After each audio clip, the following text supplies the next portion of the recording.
When senior generals in the People's Liberation Army, PLA, are investigated and purged one after another, why do coups almost never happen in China?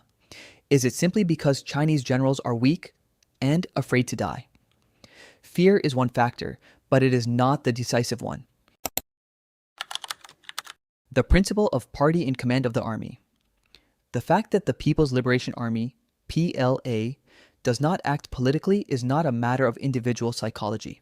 It is the direct result of an institutional structure. The doctrine of the party in command of the army, established by the Chinese Communist Party, CCP, prevents the PLA from ever developing into an independent political actor. Under Xi Jinping, this dependence has been pushed to its extreme. Put simply, the PLA is not the army of the state. It is the army of the party in the CCP's own armed force. From the very beginning, under Mao Zedong, the party's absolute leadership over the military was embedded as a foundational principle. That principle has been preserved for nearly a century and has become the political bedrock of the entire PLA system. This is not merely a propaganda slogan. It has been institutionalized into a closed and constantly operating system that permeates the whole military apparatus. The system ensures that a soldier's highest loyalty is not to the Constitution or to the state, but to the party center and ultimately to the party's top leader.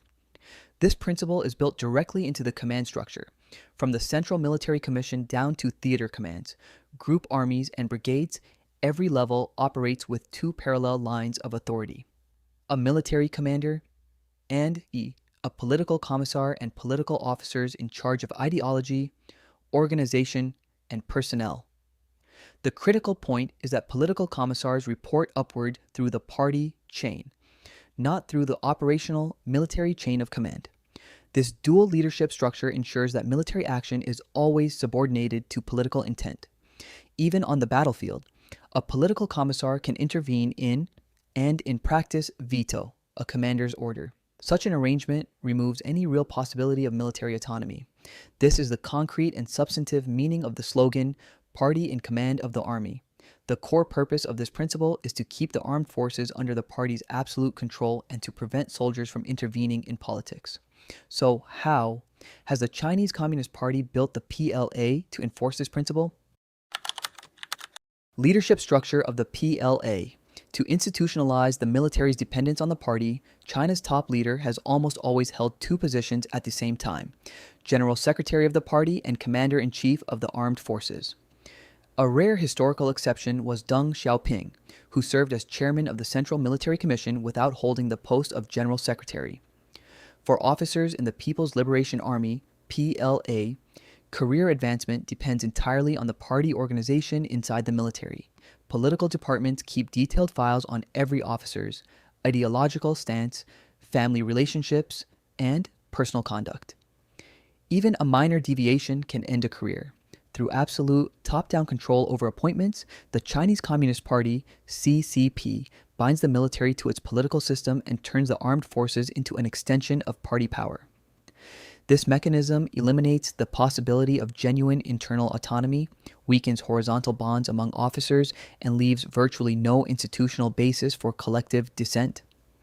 The comprehensive military reform launched in 2015, widely regarded as the most far-reaching overhaul since the founding of the People's Republic of China, was officially presented as an effort to improve joint combat capabilities. In practice, however, it also triggered a major redistribution of power inside the military. The former 7 military regions were replaced by 5 theater commands, whose commanders report directly to the Central Military Commission. The 4 powerful general departments, the General Staff Department, the General Political Department, the General Logistics Department, and the General Armaments Department, were abolished and replaced by 15 ministries directly under the Central Military Commission. As a result, all power was reconcentrated in the hands of the Central Military Commission. These reforms dismantled long-standing regional patronage networks and prevented any general from building an independent power base. The old internal balance of power was removed and replaced by a highly centralized structure in which ultimate authority converges on the chairman of the Central Military Commission. In the past, although the chairman formally held supreme authority, vice chairman and the general department still enjoyed considerable autonomy, and major decisions were typically made on a collective basis. Xi Jinping fundamentally changed this arrangement. Today, all major matters, military, political, personnel, and disciplinary, must be submitted for the chairman's personal approval. The command system has thus been transformed into a strictly vertical chain, with almost no horizontal checks. After the reforms, promotions, transfers, and even family-related privileges of officers are directly tied to their political loyalty to Xi Jinping. Political reliability now outweighs professional competence as the key criterion for advancement. The slogan, absolutely loyal, absolutely clean, absolutely reliable, is deeply embedded in the officer corps and has largely replaced traditional military professional norms. In practice, Xi Jinping has not only restructured the armed forces, he has reshaped the political identity of the Chinese soldier. Under this institutional structure, even the harshest purges are unlikely to trigger rebellion. There are three main factors that influence this. First, fighting corruption is a forbidden area. The purge campaigns launched by Xi Jinping are consistently wrapped in a morally legitimate banner, the fight against corruption. In reality, corruption inside the People's Liberation Army, PLA, has long been an open secret. Xi's so-called tiger hunts resonate both with popular moral sentiment and with the official definition of political integrity promoted by the Chinese Communist Party. The crucial point is this: regardless of the real motives behind a case, once an officer is labeled corrupt, that person immediately loses any legitimate basis to appeal for fairness or to rally solidarity from others.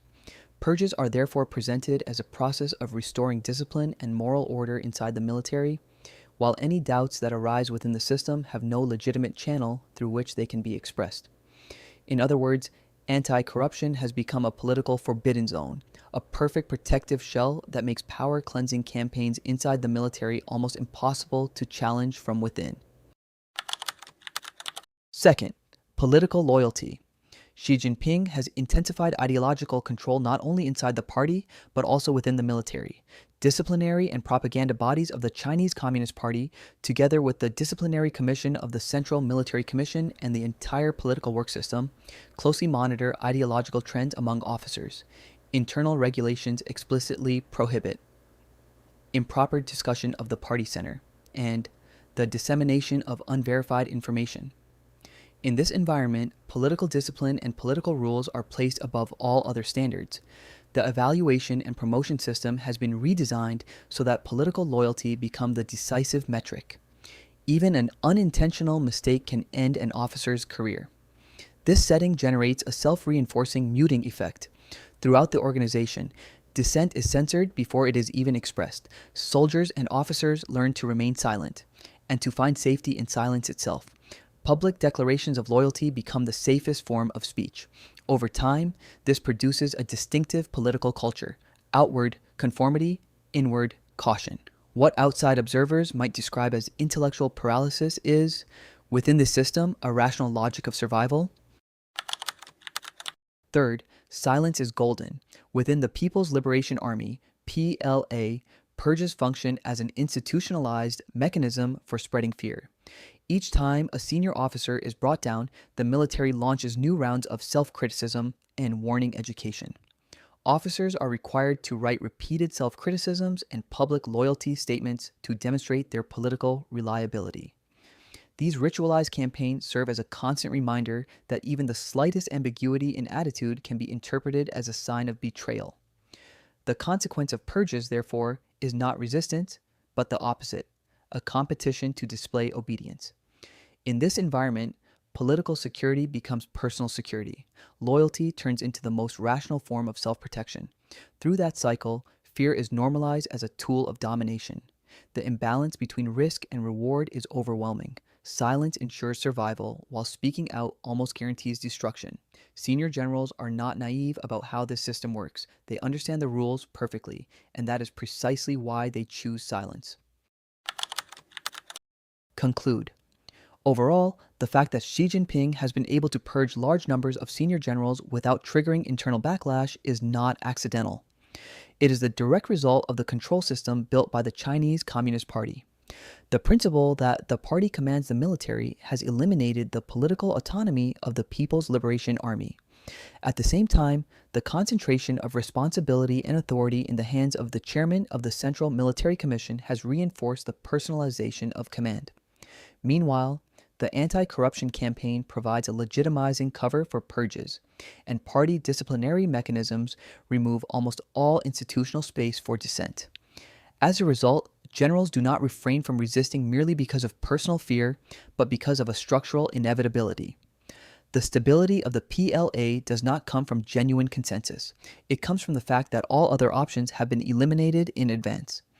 In an army comprehensively controlled by the party, rebellion is not only difficult, at the level of ideas, it has almost ceased to exist. If you found this video insightful, don't forget to subscribe to the channel and turn on notifications so you won't miss our upcoming in-depth military and geopolitical analyses.